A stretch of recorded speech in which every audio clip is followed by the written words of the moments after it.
So we all know how good the Mariners pitching staff was this year, but how would we grade each pitcher's season individually? We'll tell you coming up here on the Locked On Mariners podcast. Colby, hit it.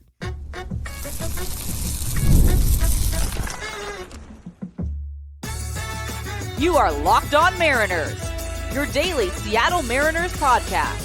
Part of the Locked On Podcast Network, your team every day. Ahoy, sailors. It is Wednesday, October 16th, 2024. This is Titan Gonzalez and Colby Patnode for the Locked On Mariners podcast, part of the Locked On Podcast Network, your team every day.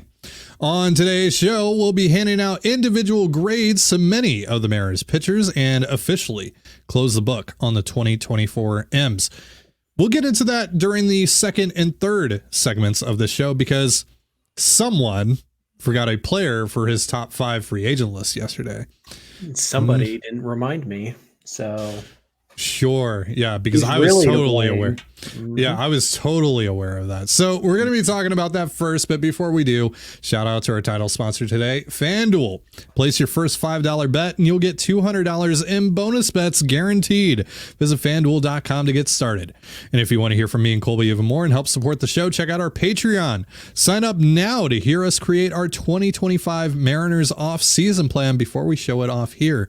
And today on CTZ, we're going to be going over our respective trade Luis Castillo plans, which should get pretty crazy. There'll be a lot more crazy.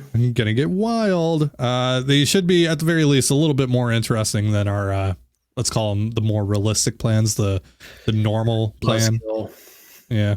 I mean, I like those plans still though. I think they're I think they're solid plans. I think the Mariners are better if they were to execute those plans, but they're not exciting. They're not like renew my season tickets, although I doubt anything really realistic could happen to make that happen anyways. But, I think it's, they're fine.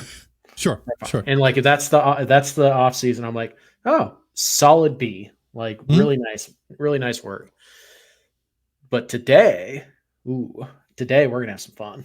Today is going to be a lot of fun. So be sure to head on to the Patreon.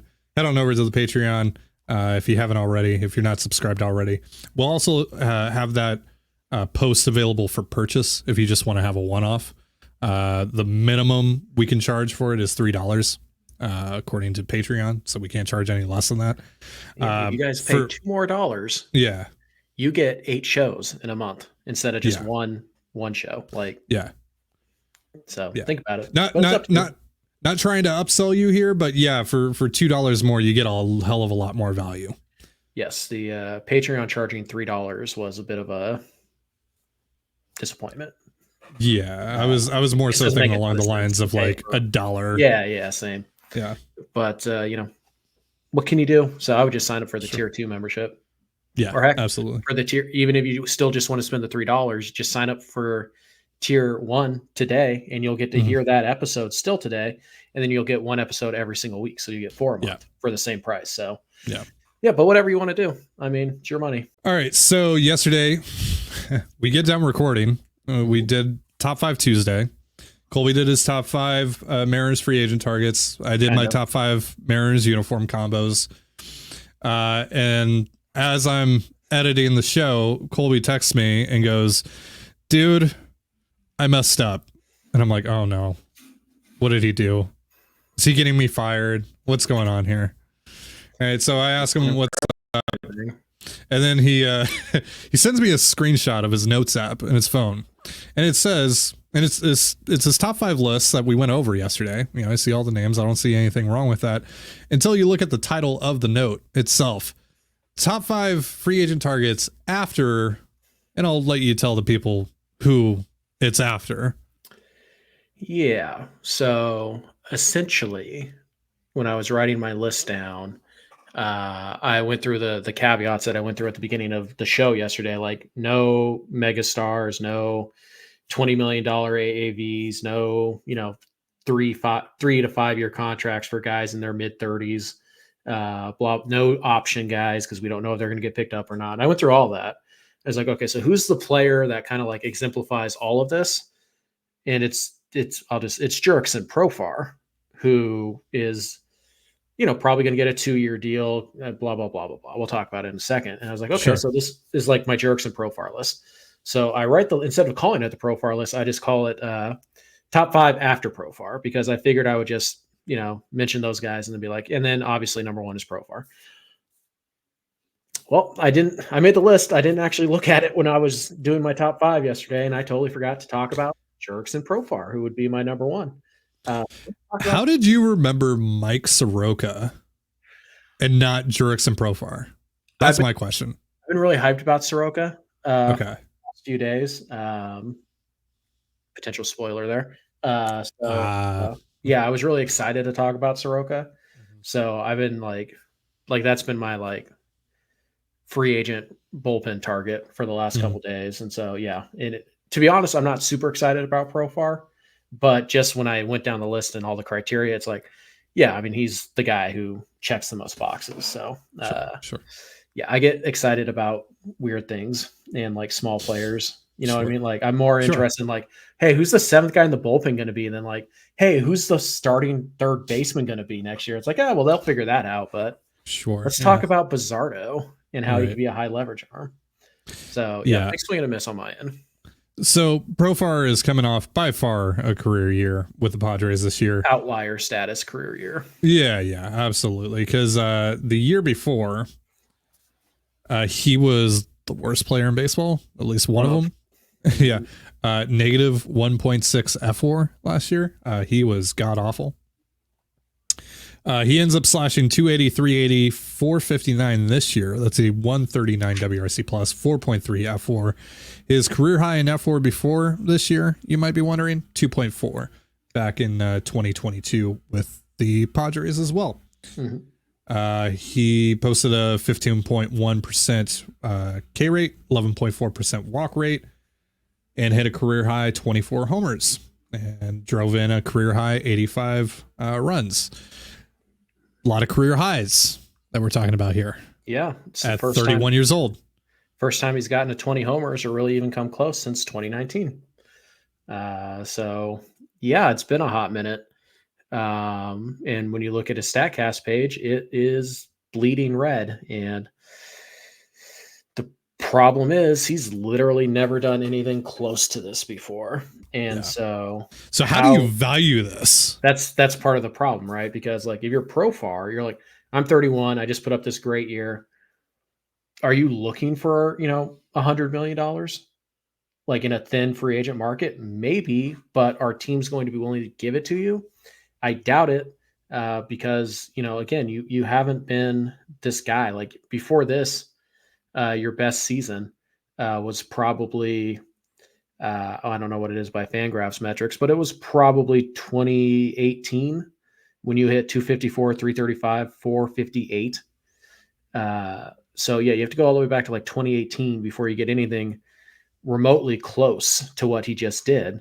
And again, the power it's never been really consistent 20 home run power. The average has always been, fine, whatever. And he's got some on-base skills. He's always had that. The walk rate is believable. The walk rate's believable.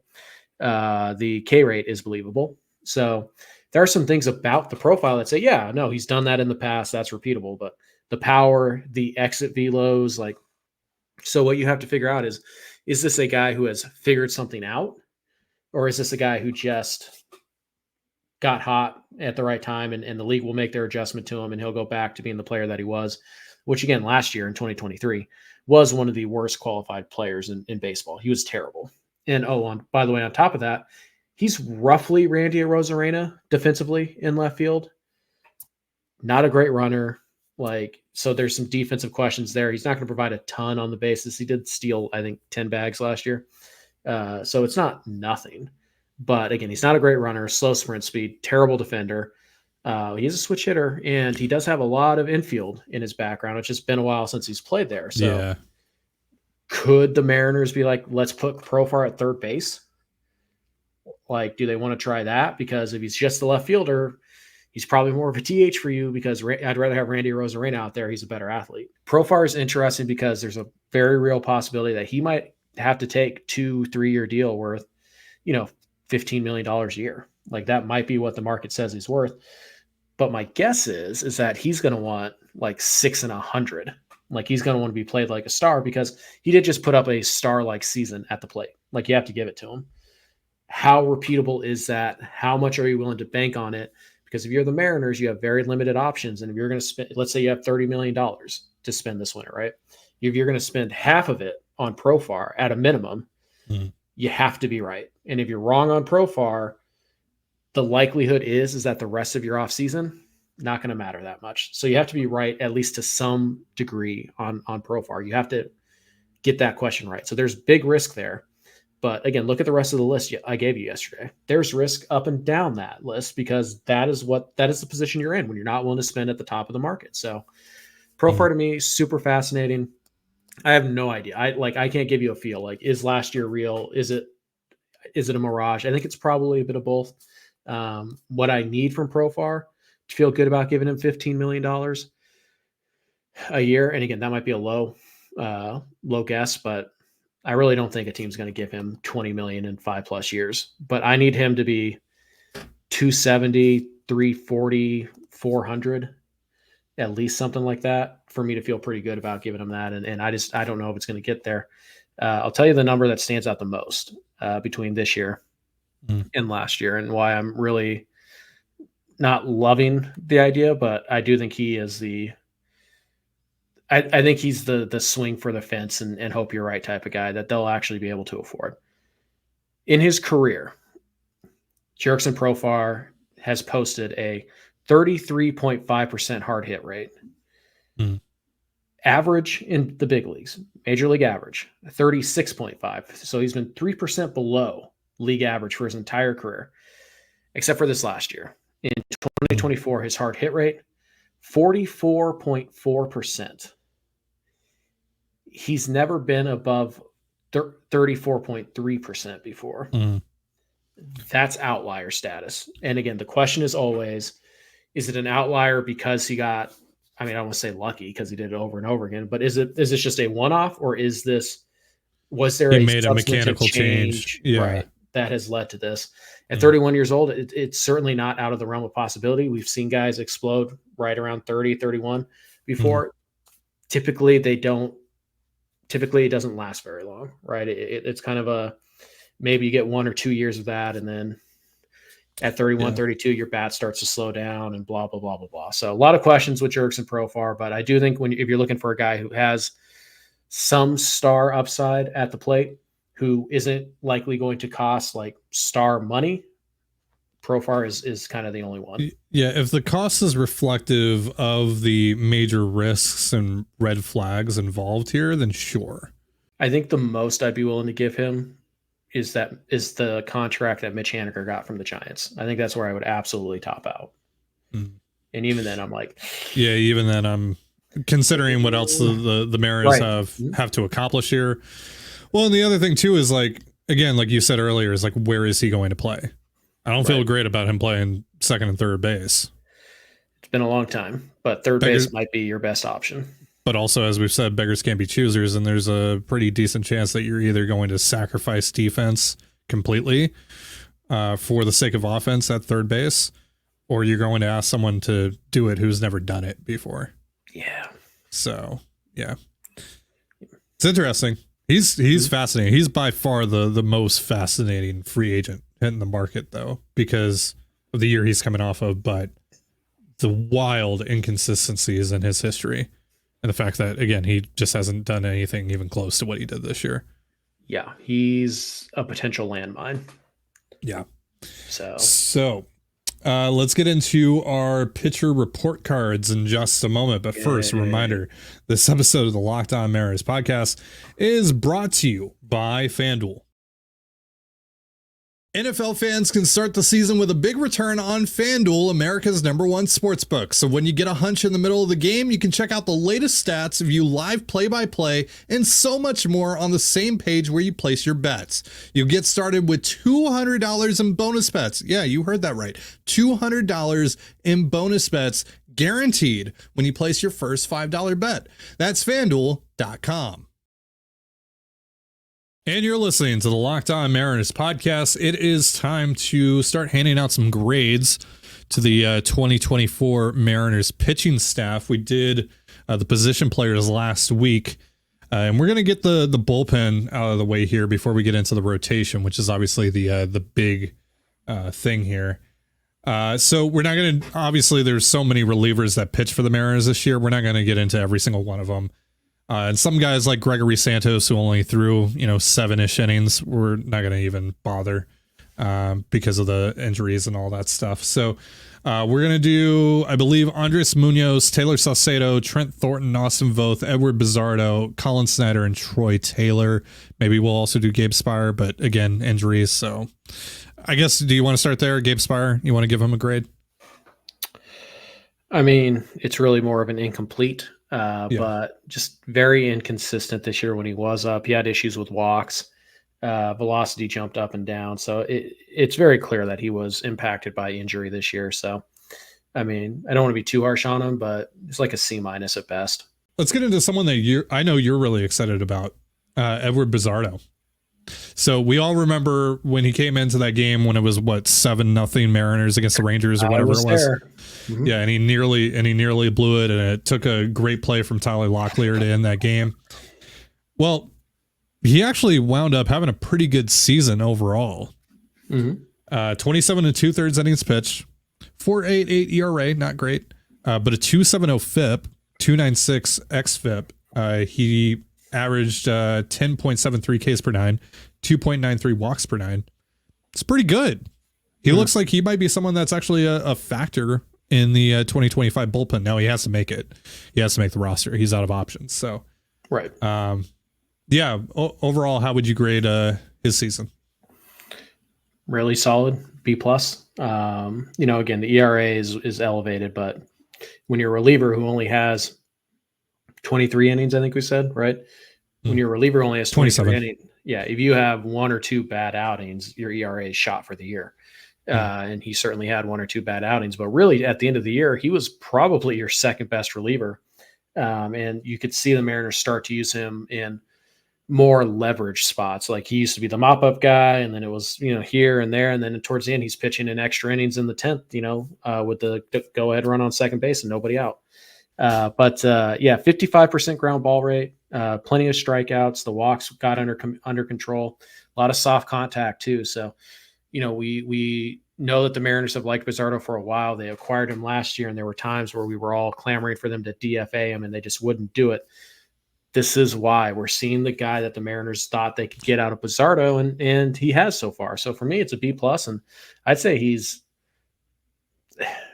as close to a lock to make the opening day bullpen next year as a guy in his position can be, which is still pretty precarious, but I think that he is going to fill in very nicely for either Thornton or Voth, or in that role, essentially, that those two guys, handled this year. So I would give him a B+. There's a lot to be excited about with Bizardo. Yeah, I would say B+, because even an A- because he went from essentially a fringe 40-man reliever to a guy that seems almost firmly locked into the 2025 bullpen projection. They might trade him, who knows, but sure. I mean, it looks like a solid middle guy to me, who could be leverage. I mean, 30% strikeout rate, 55% ground ball. That can get you into some high leverage spots if you can carry that over. Troy Taylor, we saw him for 19 1/3 innings pitched this year. Made his debut in that Sunday night baseball game against the Mets. So he's pretty recent, pretty new to the Mariners. And he was pretty good. Couple of hiccups here and there, but overall pretty good. 3.72 ERA, 4.36 FIP. Would like to see that number lowered. But 11.64 Ks per nine, 3.26 walks per nine. Solid rookie season for Taylor, who I think we actually gave our Rookie of the Year award to, which says more about who ended up coming up for the Mariners over the course of this year, rather than Taylor. But still, he was pretty solid. So what grade would you give him? I'm kind of feeling like a C+, B-. Yeah, I'm thinking like a B-. The 18.2% home run to fly ball ratio is going to have him, pitching in Tacoma for most of next year if he doesn't get that figured out. You can't give up home runs, and he's certainly not the only Mariner reliever who had an issue with home runs, particularly in the second half. But that's a huge number, and that's why the FIP is high and all that stuff. But definitely swing and miss stuff. Definitely a guy who does have some leverage upside in him. You got to get the home run to fly ball rate figured out. You can't give up that many homers.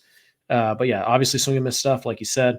Yeah, I mean, I think the nice thing is he's got options left. He doesn't have to make the team next year. But yeah, I think B- is probably most fair as a rookie. You have to kind of factor in expectations and what's reasonable to expect from a rookie. And so from a guy who really moved up the ranks very quickly as well. So yeah, I think a B- is pretty fair. Next up, Colin Snyder. Every year we talk about this, there's at least one guy that just kind of comes out of nowhere in the Mariners bullpen and pops. And they had a couple of guys. Troy Taylor, like we talked about, Bizardo as well. Another guy that we'll be talking about here in a moment, Austin Voth, had a pretty good year that you weren't necessarily expecting out of him. But Snyder is the guy that really stands out in that category. 1.94 ERA, 3.41 FIP. He was worth 0.5 F4, 10.15 Ks per nine, 2.81 walks per nine, and 41.2 innings pitched. He had some really big moments this season as well, some big strikeouts in key situations. For me, I know he started to regress a little bit there later on in the season, but overall, I think it's a fantastic season for Colin Snyder. Yeah, the home run rate and the regression later in the year probably knocks him down to an A-, but Snyder was, the second high leverage guy behind Munoz for really the last 2 months of the year when they desperately needed him, especially after Jimmy Garcia got hurt. He was supposed to be that guy. He got hurt, and Snyder really stepped up. And so, yeah, I think A- is totally fair. A is, I get it. And he's entered the year as a guy who somebody may have mentioned as like, hey, the Mariners should claim that guy. He's pretty good. Yes. To a guy Don't tear your UCL, patting your back. When you got it, you got it. But yeah, Snyder probably going to make this team next year. Maybe they trade him again. You never know with Jerry, and he'll recycle bullpen arms and all that stuff. But Snyder probably pretty solidly back next year, and you hope that he's like the fourth leverage arm, just in case there's some regression. But yeah, obviously he was very, very solid this year. Austin Voth, they signed him to a 1-year deal. He's obviously still ARB eligible, so they could pick up, or they could tender him and keep him around. 3.69 ERA, 4.12 FIP, 9 Ks per nine flat, 2.66 walks per nine over 61 innings pitched. 0 F4.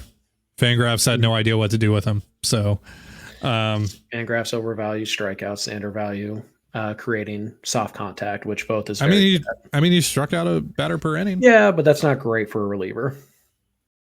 Sure. But what he does do is he gets a lot of soft contact. Very good at that. So I would say it's a B. Like for $1.25 million, he came in and at times he was a leverage arm for you, and he kind of filled a lot of roles. He could go 4 or 5 outs. He could get you out of that inning, that tight spot, go 2/3 of an inning and keep the score where it was at. Again, not an elite reliever by any stretch, and you certainly don't want him to be in a leverage spot. But the few times he was this year, he did okay. He did pretty well. There was a couple of stretches, about week-long stretches, where he was pretty bad, and that's kind of what ballooned his numbers overall. But I think that for the most part, he was a very trusted member of this bullpen, and I think he was relatively safe. He felt okay when he was in the game. So I'll give him a B, B-. No, I'll give him a B. Yeah. Trent Thornton also had some really big moments this season, but also had some rough moments as well. 3.61 ERA, 3.47 FIP for Thornton, 9.58 Ks per nine, 2.36 walks per nine, and 72 and a third innings pitched. He pitched a lot this year. What would you give him? Yeah, probably a B again. Home run fly ball rate a little high, and there was a couple week stretch there. It was August, maybe early September, where he averaged 1 home run per 9 innings pitched. Yeah, this year, 11% home run rate. It's not great, but there was that stretch, and it might have been very early September where he could not throw strikes. Like he'd throw 20 pitches, and like 8 of them would be strikes, and so Obviously, when you do that for a couple weeks at a time as a reliever, you do that for 10 innings, it really does hurt, and you just can't have it. So I'll give him a B. He was certainly towards the end of the year, he was much better and gave himself a shot to have his option picked or to, be tendered a contract. And we'll see what the Mariners want to do with that. But yeah, B. I'll go B as well. Taylor Saucedo, 3.49 ERA, 3.76 FIP. Friend of the show, of course. 8.84 Ks per nine, 4.19 walks per nine, 38 and 2/3 innings pitched. He had that really gnarly looking injury in Minnesota. When I saw that happen, I was like, oh, he's done for the year. It ended up not being anywhere near as bad as it looked. He was able to make his way back. He wasn't particularly good for quite a stretch there, but it was actually pretty solid to wrap up the season. And overall, his numbers look fine. It's a C for me. The walk rate is ridiculous. Yeah, the walks are bad. The walks are very bad. That is especially for a guy like Saucedo who's not going to miss a ton of bats. You can't have it. C. Yeah, I'll go C as well. And then finally, one of the Mariners' 2 All-Stars this year, Andres Munoz, who, look, I know there's a couple of bad moments that stand out. Obviously the home run to Javi Baez. We all know that. The home runs became a bit of a problem for Mooney. 16.2% home run to fly ball rate, not great. I'm still giving him an A+ for this year because he was asked to do so much and pick up so much because of the injuries to Santos and Brash, and they didn't have the horses late in games for most of the year. He was asked to do a lot. Again, he was asked to give them 4-out saves, 5-out saves, and right out of the gate. So considering everything that was placed upon his shoulders and the fact that more often than not he did come through, I got to give him an A+. I'll go A-. The home runs really became a problem at the end. I think A-. And look, he was also pitching through some back issues that bothered him all year. Towards the end of the year, he was another thing with the elbow strain. So it's maybe it's not so much that the home runs are a big problem. It's just a byfactor of him. I mean, look, it was only 6 home runs over 59 and a third innings pitched. Right, but it's 16, not terrible. But it's a 16% home run to fly ball rate. That's too high. So, but he misses tons of bats. It's an A- for me. And I'm not overly concerned about the home run thing or the kind of the bouts of inconsistencies he had this year, because again, he was dealing with the back thing, he's dealing with an elbow thing. So hopefully the Mariners can build a bullpen that can help him not have to get 4 or 5 out saves in April. That'd be nice. Yeah, that'd be great. All right, so that does it for the relievers that we wanted to talk about today. Now we're going to shift our attention to the Mariners starting rotation, which was obviously great on the whole. Now we're going to dive into it individually and grade each of the 5 primary starters in the Mariners rotation in just a moment.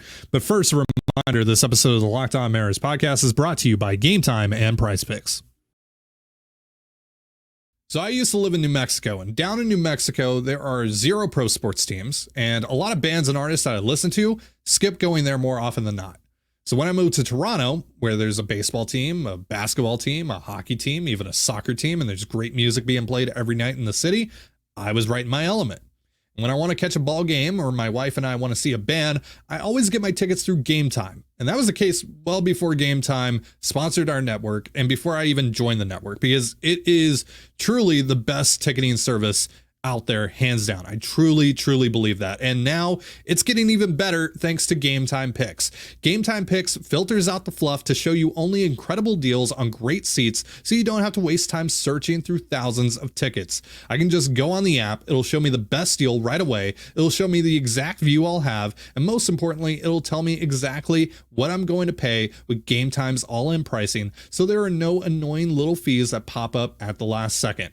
Take the guesswork out of buying tickets with Game Time. Download the Game Time app, create an account, and use the promo code LOCKEDONMLB, that's LOCKEDONMLB, for $20 off your first purchase. Terms apply. Again, create an account and redeem promo code LOCKEDONMLB for $20 off. Download Game Time today. What time is it? Game time. PrizePicks is the easiest and most exciting way to play daily fantasy sports. Unlike other apps on PrizePicks, it's just you against the numbers. All you do is pick more or less on 2 to 6 player stat projections and watch the winnings roll in. You can now win up to 100 times your money on PrizePicks with as little as 4 correct picks. You can turn $10 into $1,000. Cook up hot takes with your friends and win real money this football season when you and your crew run your game on PrizePicks. Download the PrizePicks app today and use the promo code LOCKEDONMLB to get $50 instantly when you play $5. That's promo code LOCKEDONMLB on PrizePicks to get $50 instantly when you play $5. You don't even need to win to receive the $50 bonus. It's guaranteed. PrizePicks, run your game. And you're listening to the Locked On Mariners podcast. It's time to grade the Mariners starting pitchers now. And we're going to start with Logan Gilbert, who we awarded Team Cy Young to a couple weeks ago when we did our team awards. So I assume this is going to be a very high grade, but just to recap here, he led the league in innings pitched, 208.2 innings pitched this year, 3.23 ERA, 3.27 FIP, 4.1 F4, 9.49 Ks per nine, 1.60 walks per nine. Pretty much career year across the board for Logan. Had a couple of blow-ups here and there, but overall, fantastic season for Logan where he took another step forward. It was really nice to see. What are you giving him for a grade?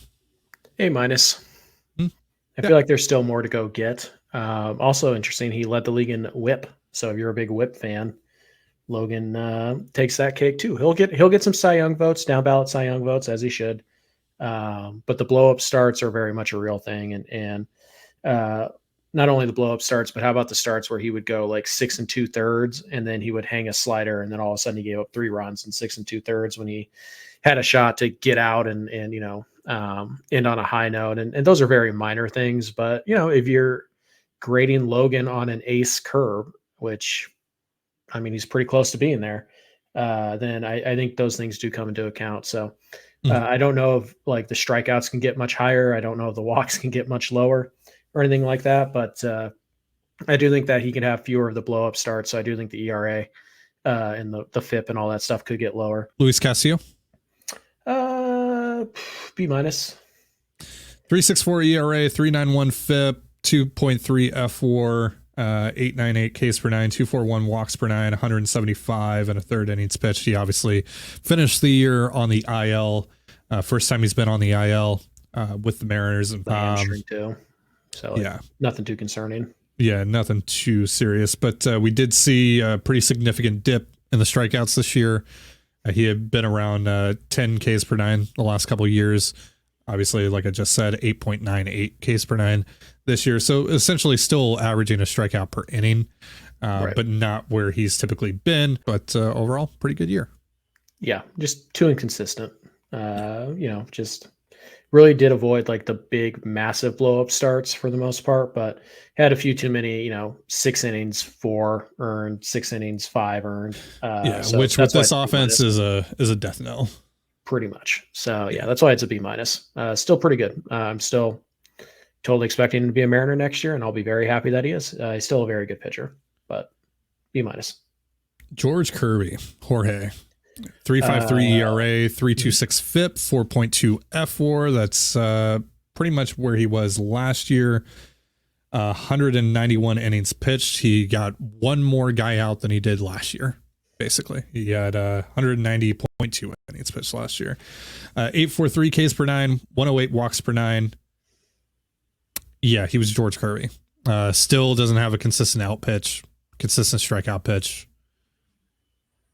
Yeah, he didn't really take much of a step forward. I'll give him a B. B-. He was the worst pitcher in your rotation in the second half. Was objectively terrible in the month of August when you absolutely needed him to be better. And like you said, still doesn't have the out pitch. Still is getting beat the exact same way he was a couple of years ago, and still hasn't found a way to attack it. So my concern here is that George is stagnated, and he is what he is, and what he is still a pretty good pitcher. But just comparing him this year to last year, it feels like roughly the same guy. And so to me, that's a B-. He was that bad in August. You remove August, B+, maybe even an A-, but August was that bad. So B-. So last year we talked a lot about Logan Gilbert taking another step forward because of the splitter that he added. This year it was Bryce Miller with the splitter. And, as we say, when pitchers develop new pitches, like we need to see it actually applied in real games before we say like, this is actually going to unlock something. Well, it unlocked something for Bryce Miller this year. And we also saw his other stuff take a step forward as well. And, as I've said a couple of times on this show, I think we really started to see him transform into a complete pitcher. I don't know if he's actually there completely just yet, but we're starting to see that transformation for him. 2.94 ERA. That was one of the lowest ERAs in all of baseball this year. 3.58 FIP, 2.8 F4, 8.53 Ks per nine, 2.25 walks per nine, over 180 in the third innings pitched, a 50 inning, 49 inning upgrade from where he was last year. He was arguably their best pitcher in the second half. And so much so that I almost gave him the team Cy Young award over Logan Gilbert.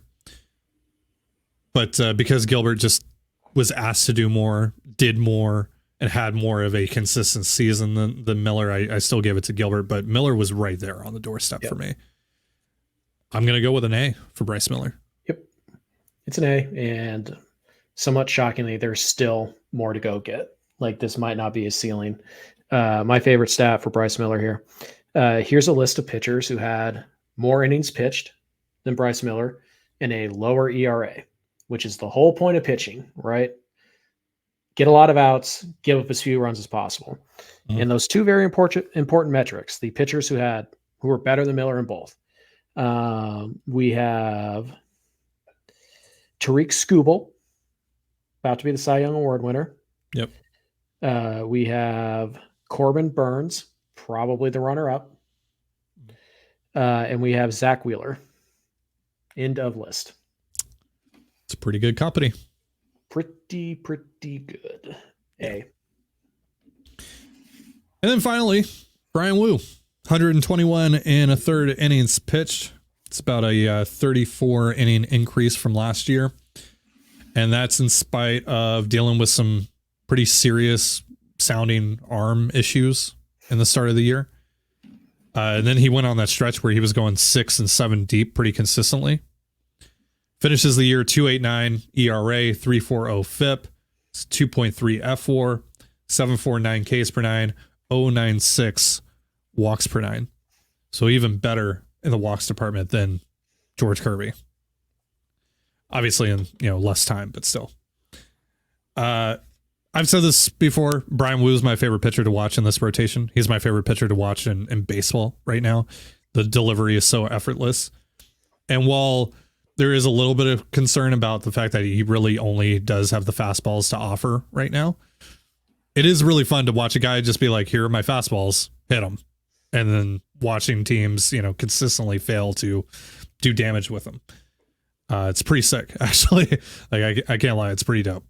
Now we did see a couple of starts here where he started to experiment a little bit, started to feel himself a little bit, and mix in some of his secondaries.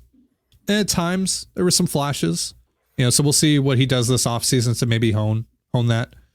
And we'll see what he looks like going into next year. But man, he was so much fun this year. And considering the fact that we didn't even know if he was going to be able to finish the year, it looked pretty grim to start the year, frankly. I'm going to give him an A+. Like, he was really good this year. I'm going to go B+ because, because availability is a huge part of being a starting pitcher. And he missed a month. He missed a full month. And so that's not necessarily his fault, but until he can get through a 6-month season, like, that part of your job is to, pitch. And so if you're not doing that consistently, I have to ding you a little bit. It's interesting that you mentioned the breaking ball. He actually finished in the 64th percentile in breaking ball run value. So the sweeper actually really took strides, especially in the second half. And we kind of saw who Brian Wu is, or what he's going to try to be really in August and September. It's going to be the 4-seamer and the 2-seamer. He's always going to lean on those two pitches, but to the lefties, he's going to throw a changeup, and the changeup, certainly we saw some absolutely gorgeous ones. this year. And so hopefully that's the pitch that he can kind of hone in on this winter. And against the righties, you're going to get the sweeper. And we saw some filthy sweepers. So to me, it's not so much about adding a pitch or anything. It's just about fine tuning those two pitches. I mean, you can't ask for any more in terms of command and control. Like, dude's 80 control and like 65 command most nights. So, and then the fastball value is just insane. Brian Wu is pretty close to untouchable for me, as is Bryce Miller. I think I'll go B+. And the only reason he's lower than Miller is because Miller took the ball every single time out. I mean, I guess technically he finished the year on the IL, but okay. Sure. So I got to ding him for availability a little bit here. Okay. That's totally fair. Maybe A-, B+, A-, right around that 90%.